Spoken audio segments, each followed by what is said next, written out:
Bakit merong mga tao na hindi mabubuhay ng walang alak at saka sigarilyo?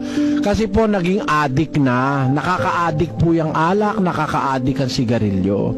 Tingnan yung mga drug addict ngayon, nagsasaksak pa nga ng injection eh. Nakaka-addict po yan. Ganito po kasi kahulugan yan, kapatid. Yung alcohol po, lason po yun sa katawan. Pagka inom ka ng inom ng may alcohol, gaya ng alak, nagkakaroon po ng deposito ng alcohol sa katawan mo. Pagka yung deposito na yun ng alcohol ay nagtatrabaho po yung ating atay, kung yung alcohol masama sa katawan, inaano po ng atay yun, inaalisan ng atay ng bisa yun.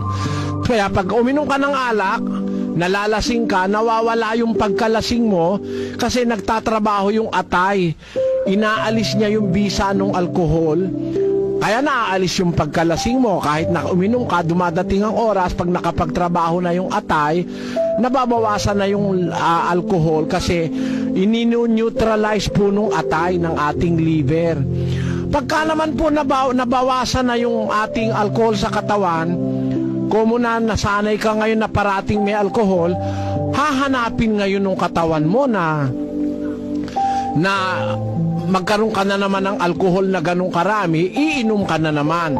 Ang tawag po doon sa English, urge. O tawag nung pangangailangan ng laman, urge. Na kasi nababawasan na yung alcohol content dahil sa pagtatrabaho ng atay, iinom ka na naman. Yun ang nagihikayat sa yung uminom, naramdaman mo, gusto mo na namang uminom ng alak. Parang sigarilyo rin.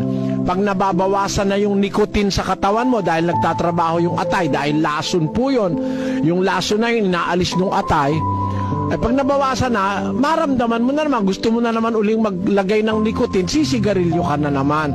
Doon po nag-uumpisa yung addiction na tinatawag, kapatid. Na laging gusto, parang ganito, para maintindihan nyo sa mas simple. Halimbawa, nasanay ka po na ang kumain ka ng maalat. Pag nakatikim ka ng matabang, naghahanap ka ng patis o kaya ng asin o toyo. Laging gusto mo may sausawang kang toyo pag matabang. Kasi nasanay na yung panlasa mo na ganun lagi kaalat eh. Kaya hinahanap mo ngayon yung ganung alat. Kaya kahit asin, kahit na toyo, kahit na bagoong, kahit na patis, para lang malagay yung sa alat na gusto mo, yun ang hinahanap mo. Nakakasira naman sa bato. Ganun po yung sigarilyo at alak.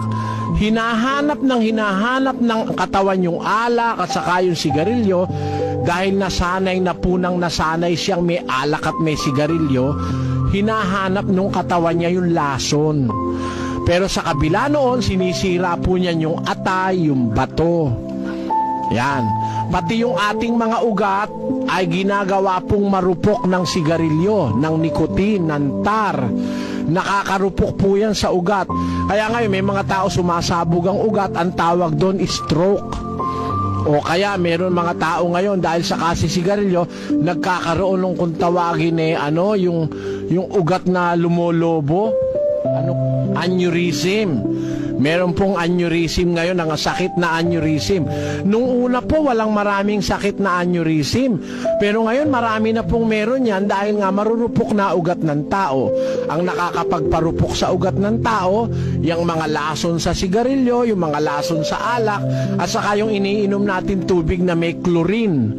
Nakakapagparupok po yan sa ugat. Yung mga inumin sa mga syudad na nilalagyan ng chlorine para yung tubig mawala yung bakterya, nilalagyan ng chlorine. Masama po sa mga ugat yan, yung cardiovascular system natin. Ganyan po ang pagiging addict sa alak. Kaya alam nyo, sa Biblia, ayaw ng Diyos na tayo iinom ng alak na nakakalasing. Bawal po yan. Kaya palagay ko, hindi na maaalis yun, kapatid, malibang sumampalataya siya sa Diyos at magkaroon ng takot sa Diyos. Napakahirap magbago ng lasenggo, maliban na lang na siya'y magkaroon ng takot sa Diyos at sumampalataya. Yan po masasabi ko sa inyo, kapatid.